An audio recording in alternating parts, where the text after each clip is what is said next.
Assalamualaikum warahmatullahi wabarakatuh. Alhamdulillahi wa kafa, wassalatu wassalamu ala rasulihil mustafa wa ala alihi wa sahbihi wa man wafa, amma ba'd. Pada kawan-kawan yang ada di Studi Al-Hikmah Jakarta, wabil khusus pada Ustadzuna Ustadz Rafi Syamsuri LCMA, marilah pada kesempatan yang baik ini pertama-tama kita panjatkan puji syukur kehadirat Allah Subhanahu wa taala atas limpahan nikmat, karunia, taufik, hidayah pada kita semua.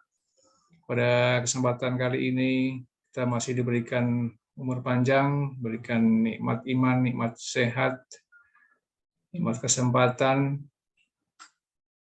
Kita dapat bermuajah dalam media online.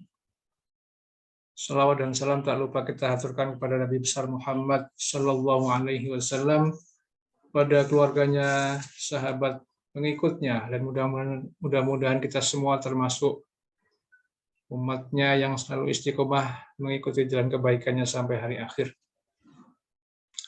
Masyaallah muslimin, kawan-kawan yang ada di Studi Al-Hikmah Jakarta, alhamdulillah pada sore hari ini saya kebagian menyampaikan presentasi mata kuliah Retorika Dakwah semester 5 dengan tema Al-Hayatu fi Dhilalit Tauhid. Tema hidup di bawah naungan tauhid. Kalau kita perhatikan, tauhid adalah mengesahkan Allah Subhanahu wa taala. Tentunya sebelum melangkah ke sana kita perlu mengetahui siapakah Allah Subhanahu wa taala. Allah Subhanahu wa taala memiliki 4 yang melekat pada Allah Subhanahu wa taala. Yang pertama adalah zat, yang kedua sifat, yang ketiga asma, yang keempat af'al. Maka kita bahas yang pertama, Allah Subhanahu wa taala memiliki zat, yaitu zat Allah sangatlah tidak sama dengan zat makhluknya. Zat Allah jauh perbedaannya dengan zat makhluknya. Sehingga di dalam Al-Quran, dalam surah Al-Imran, Allah menyatakan, A'udzubillahi minasyaitonirrajim, alladzina yadhkurunallaha qiyaman wa qu'udan wa 'ala junubihim wa yatafakkaruna fi khalqis samawati wal ardh. Sesungguhnya orang-orang mengingat Allah dalam keadaan berdiri, duduk, berbaring, memikirkan penciptaan langit dan bumi. Inilah manusia memikirkan penciptaan langit dan bumi, dan zat Allah sebagaimana tadi saya sampaikan sangatlah berbeda dengan zat makhluknya. Sehingga banyak sekali ayat-ayat Al-Quran menyampaikan zat yang terlihat seperti zat makhluk, tapi sejatinya sangatlah beda. Seperti yang berikut ini, dalam surah Al-Maidah ayat 64, wa qalatil yahudu yadullahi maghlulah. Orang-orang Yahudi berkata yadullah, ya, kalau dalam kamus yadun artinya tangan. Yadullahi maghlulah, maghlulah terikat. Namun di sini kita tidak bisa memaknai yadun yang berarti tangan. Namun di sini adalah kekuasaan Allah. Begitu juga dengan Ayat yang lain dalam surah Toha ayat 39, wa alqaitu 'alaika mahabbatan minni wa litusna 'ala 'aini. Aini dalam kamus ainun berarti mata. Tapi di sini tidak bisa kita maknai dengan mata begitu saja. Aku telah limpahkan kepadamu kasih sayang yang datang dariku, dan agar engkau diasuh di bawah pengawasanku. Jadi ainun di sini berarti pengawasan Allah. Artinya zat Allah ya sangatlah berbeda dengan zat makhluk. Meskipun dalam bahasanya terkadang dinyatakan sama. Seperti dalam surah Az-Zariyat juga ayat 47, was-samaa'a banainaha bi'aidin. Bi'aidin dengan jamak dari yadun juga sama. Kemudian secara tegas sebuah hadis kita dilarang untuk memikirkan secara langsung zat Allah Sang Khalik, namun pikirkanlah, urusilah makhluk Allah. Tafakkaru fil khalq wa la tafakkaru fil khaliqi fa innakum la taqdiru qadrah. Pikirkanlah tentang ciptaan Allah dan janganlah engkau berpikir, membayangkan tentang Khalik. Maka sesungguhnya kalian tidak akan mampu untuk mengira. Kemudian yang ada pada Allah Subhanahu wa taala, Allah memiliki sifat, sifatul wajibah wa sifatul mustahilat, sebagaimana yang telah kita hafal pada waktu kita kecil adalah Allah memiliki sifat wajib yang 20 dan sifat mustahil ada 20. Sifat wajib mulai Allah wujud, qidam, baqa, mukhalafatul hawadisi, seterusnya sampai 20. Itulah sifat-sifat yang ada di Allah Subhanahu wa taala. Dan berikutnya ada sifat-sifat yang mustahil pada Allah Subhanahu wa taala. Dalam sebuah ayat dalam surah Ar-Ra'd, A'udzubillahi minasyaitonirrajim. Allahul ladzi rafa'as samawati bighairi 'amadin tarawnaha, tsumma istawa 'alal 'arsy wa sakhkhara asy-syamsa wal qamar kullun yajri li ajalin musamma yudabbirul amra yufassirul ayati la'allakum biliqa'i rabbikum tuqinun. Kemudian salah satu sifat Allah, karena banyak sekali 20, mungkin ada satu yang ingin saya sebutkan, diantaranya adalah Allah Subhanahu wa taala mutakalliman, mempunyai sifat berbicara. Seperti dalam sebuah hadis, ma minkum min ahadin illa wa sayukallimuhu Allahu yaumal qiyamati laisa bainallahi wa bainahu turjumanun.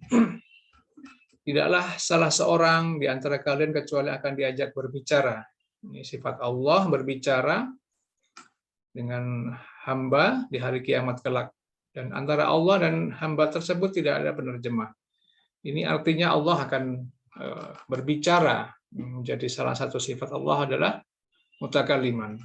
Hadis diriwayatkan oleh Bukhari.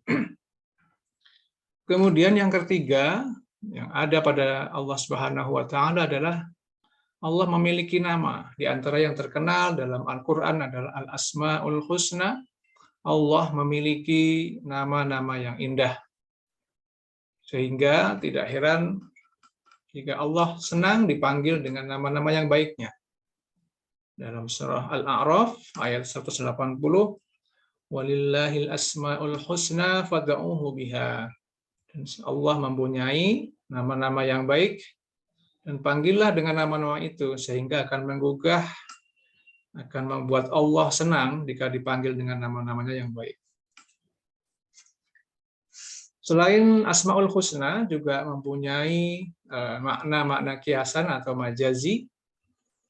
Ini makna yang agak sulit ditangkap, namun dalam sebuah hadis dijelaskan, contohnya adalah, janganlah kalian mencela masa, karena sesungguhnya Allah itu masa. Jadi sebuah makna yang agak sulit dijangkau, namun itu adalah makna kiasan. Dan kita sebagai makhluk Allah disarankan, berkewajiban untuk memanggil dalam doa kita dengan nama-nama Asmaul Husna. Kemudian yang keempat yang ada pada Allah Subhanahu wa taala adalah af'alullah. Allah berbuat sesuai kehendaknya atau Allah tidak berbuat sesuai kehendaknya. Dalam surah Al-Buruj, fa'alul lima yurid, Allah berbuat sesuai kehendaknya. Terserah Allah, dia mau berbuat sesuatu atau tidak berbuat sesuatu. Kemudian tauhid itu terbagi menjadi 4. Yang pertama al-asma wa sifat, seperti yang tadi kita jelaskan.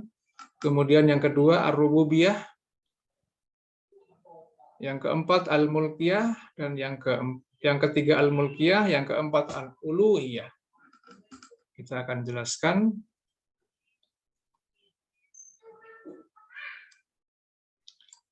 Al-asma wa sifat, zat, sifat-sifat, nama-nama dan perbuatan Allah Subhanahu wa taala itu tidaklah sama dengan yang lainnya. Dengan makhluk sangatlah berbeda. Namun Allah memiliki sifat yang mempunyai sifat yang serba maha. Kemudian pembagian yang kedua ar-rububiyah. Allah sebagai pencipta, pemelihara, pemberi, dan pemilik alam semesta. Dari sini kita bisa mengetahui dan alam seisinya memang sudah ada penciptanya dan dipelihara, diatur oleh Allah Subhanahu wa taala. Itulah yang menjadikan Allah sebagai sifat rububiyah. Kemudian yang ketiga al-mulkiyah, yaitu pelindung, pemimpin, pemerintah, atau pembuat hukum. Jadi Allah memang sebagai raja. Nanti di akhirat kelak ketika semua makhluk meninggal kecuali Allah berfirman, manil mulkul yaum. Siapakah yang menjadi raja pada hari ini? Jadi malaikat pencabut nyawa pun sampai meninggal tinggal Allah Subhanahu wa taala saja. Kemudian yang keempat, pembagian tauhid al-uluhiyah. Allah adalah sebagai ilah kita, sebagai tujuan kita dapat bertawajuh ketika kita melaksanakan sholat, kita hanya menghadapkan diri kita, berta'abud, dan menghinakan diri kita sehina-hinanya, dan mengagungkan Allah yang Maha Agung. Berikutnya, tauhid mempunyai maqasid, mempunyai tujuan, yaitu yang pertama Allahul Mahbub. Allah lah tempat kita menuju kasih sayang. Yang kedua Ar-Rabbul Maksud, seperti yang tadi saya jelaskan, Rabb, Tuhan kita, adalah bentuk maqasid, tempat tujuan di mana kita hidup di dunia ini adalah maksud kita kepada Allah Subhanahu wa taala. Dan yang ketiga, pembagian yang ketiga Al-Malikul Muta' sebagai raja yang ditaati, sebagai pemimpin yang kita harus taati. Tidak boleh bermaksiat kepada Allah Subhanahu wa taala. Dan yang keempat adalah Al-Ilahul Ma'bud, sebagai ilah kita yang wajib kita sembah karena kita telah berkomitmen untuk tidak menyembah selain Allah. Dan yang terakhir, apabila kita sudah mengetahui zat, sifat, asma dan af'al Allah Subhanahu wa taala, mengetahui tauhid dengan benar, kita akan mendapatkan ganjaran yang setimpal. Allah akan karuniakan kita hayatun thayyibah, kehidupan yang baik, dibalas dengan surganya Allah Subhanahu wa taala. Mudah-mudahan Allah senantiasa memberikan kita istiqomah untuk selalu bertauhid, mengesahkan Allah sehingga kita jauh dari kemusyrikan. Demikian yang dapat kami sampaikan. Kurang lebihnya kami mohon maaf. Hadanallahu wa iyyakum ajma'in. Alafu minkum. Wassalamualaikum warahmatullahi wabarakatuh.